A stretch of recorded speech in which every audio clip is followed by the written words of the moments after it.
हर बार उजड़ के फिर खड़ा हुआ। इस भारत की यही तो एक दास्तां रही है, पर फिर भी यह हिमालय सा आज भी अडिग और स्थिर है। जितना पुराना भारतवर्ष है उससे भी कई पुराना है इसका इतिहास। बस तो आइए चलते हैं इतिहास के पन्नों से ओझल उन व्यक्तित्व के पास जिन्हें हमने, आपने और शायद कहीं न कहीं इस इतिहास ने भी भुला दिया, क्योंकि हर एकांत हमसे और आपसे कहता है अपने होने का वजूद और कहानी ओझल की। किसी जगह के इतिहास के बनने के पीछे किसी न किसी इंसान की कहानी होती है। उसकी हार होती है या उसकी जीत, उसके बलिदान की गाथा होती है या फिर होती है उसकी साधना। इन सभी चीज़ों से मिलकर उस इंसान और उस जगह का इतिहास बनता है। नमस्कार, मैं अभिषेक चौहान आपका स्वागत करता हूं हमारे चैनल जिसका नाम है ओझल हिस्ट्री। आज हमारा सफ़र एक ऐसे गांव की तरफ निकल पड़ा है जहां के बारे में कहते हैं कि ये एक तपस्थली है। तपस्थली उनकी जिन्होंने रामायण की रचना की। रामायण जिससे हर कोई परिचित है, जो हमारे जीवन का आधार है, हमारे समाज का आधार है, हमारे भारत देश की पहचान है। और उसकी रचना करी थी महर्षि वाल्मीकि जी। आज मैं जिस गांव में खड़ा हूँ उस गांव का नाम है बैले रुद्रपुर। कहते हैं इसी जगह महर्षि वाल्मीकि का जन्म हुआ और एक समय इस गांव को अरण्य वन के नाम से जाना जाता था।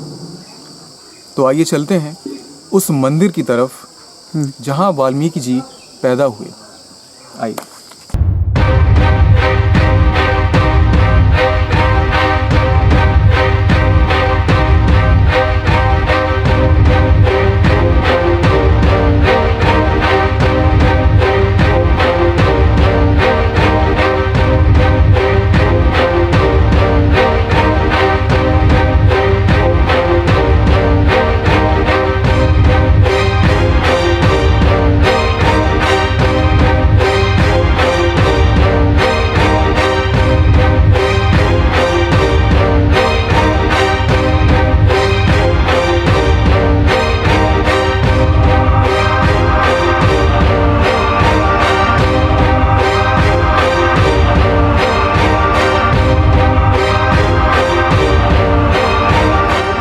इस वाल्मीकि मंदिर के पुजारी हैं जो हमारे साथ हैं और इस मंदिर के बारे में बताएंगे। इनका नाम है विपुल अवस्थी जी। तो नमस्कार।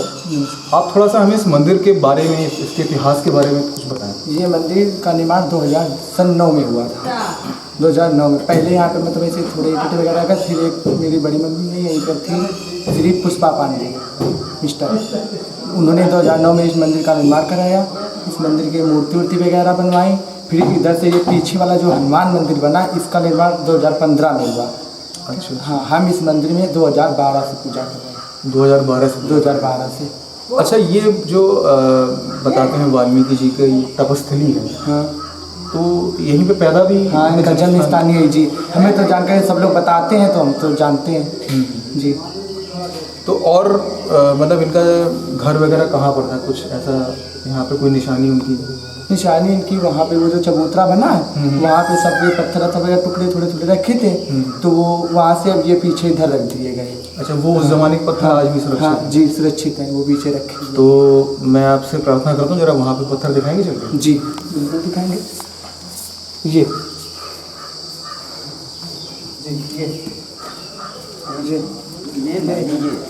इधर से ये देख लीजिए।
हमारा नाम गोरे सिंह है। हम वाल्मीकि के विषय में कुछ इनको बता रहे हैं। जिस गांव में हम बैठे हैं वो रुद्रपुर बैल नाम है। ये वाल्मीकि के नाम से ये गांव का नाम पड़ा हुआ है। ये हमारा गांव पहले अरण वन में आता था। यहाँ कोई नहीं था, वाल्मीकि के अलावा उन्हीं का परिवार था और यहीं वो लूट फान करते थे। थोड़ी सी जगह हमारे गांव के चल करके है जहाँ वो लूट फान करते थे, जहाँ महात्माओं को उन्होंने बांध कर रखा था। महात्माओं ने उनसे कहा कि जाओ अपने घर में पूछाओ कि जो भी पाप आप कर रहे हो उसमें हम शामिल हैं कि नहीं शामिल हैं। उनके परिवार के सभी बाल बच्चे और औरत ने ये जवाब दिया कि जो तुम कर रहे हो उसमें हम शामिल नहीं हैं। वो आकर के महात्माओं के चरणों पर गिर पड़े और वहीं से उनको ज्ञान प्राप्त हुआ। और महात्माओं ने कहा कि मरा मरा नाम आपका जाप करो, इसी से आपकी मुक्ति है। तो उन्होंने जा कर के यहाँ से थोड़ी दूर बिठूर है, लगभग 8 किलोमीटर, उसी के गंगा पार परियर नाम का एक स्थान है जहाँ उन्होंने तपस्या की और सिद्धि प्राप्त हुई। वहीं उन्होंने अपनी रामायण की रचना की। उसी रचना का तुलसीदास ने हमारे वाल्मीकि जी की रामायण का हिंदी में अनुवाद किया है। हमारे गांव में अभी भी उनका पुराना स्थान है जो कि वाल्मीकि आश्रम के नाम से प्रसिद्ध है। कहते हैं हम जिस स्थान पर खड़े हैं, एक ज़माने में ये टीला हुआ करता था। यहाँ के लोग आज भी इसको सबसे ऊंचाई वाला स्थान मानते हैं। कहते हैं ये एक पहाड़ की आकृति का है और ये भी यहाँ के लोगों का कहना है कि इसी टीले पर वाल्मीकि जी ने तपस्या करी थी और यहीं पर उन्हें ज्ञान प्राप्त हुआ। रामायण महाकाव्य के रचयिता महर्षि वाल्मीकि की कर्मस्थली, जन्मस्थली और तपस्थली कानपुर के चौबेपुर में स्थित बैले रुद्रपुर का गांव। कहते हैं ये वही गांव है जहां वाल्मीकि का जन्म हुआ। उन्होंने यहीं डकैती की और उसके बाद यहीं उन्हें भगवत प्राप्ति का मार्ग मिला और उसके बाद उन्होंने उस महाकाव्य की रचना की जिसे पूरा विश्व रामायण के नाम से जानता है।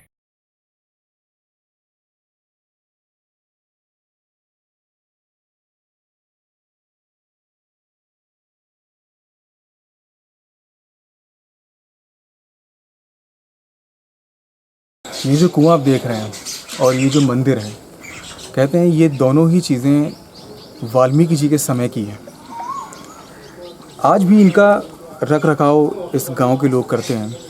यहाँ पर जो भी शादियों में परंपरा होती है इस कुएं के पास आकर होती है और इस मंदिर में नव विवाहित जोड़ों को यहाँ लाकर पूजा की जाती है।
आपने महर्षि वाल्मीकि जी के बारे में एक कहानी सुनी होगी। कहते हैं वाल्मीकि जी पुराने समय में डाकू थे और उन्होंने एक बार कुछ साधुओं को एक पेड़ पर बांध दिया था। क्या आप जानते हैं वो पेड़ कहाँ पर है? आइए आपको दिखाते हैं।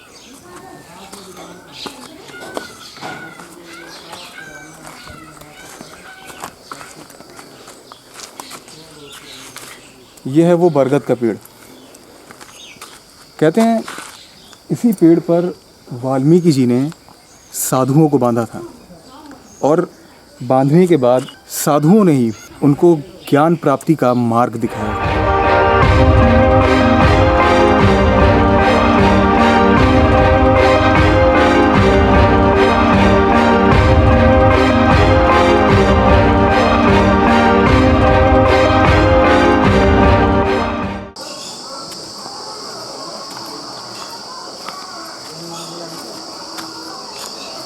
तो ये थी महर्षि वाल्मीकि तपस्थली, उनका जन्म स्थान, उनकी कर्मस्थली और उनका मंदिर।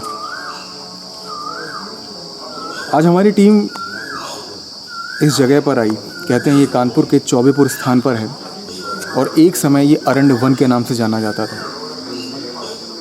किसी भी महापुरुष या महात्मा की जन्मस्थली या उसकी तपस्थली पर आना अपने आप में ही एक बहुत सौभाग्य की बात है। लेकिन दुख की बात यह है कि इतने बड़े महात्मा की तपस्थली होने के बावजूद भी इस तरह इसका ये हाल, जो कि बहुत ही आश्चर्य कर देने वाली बात है।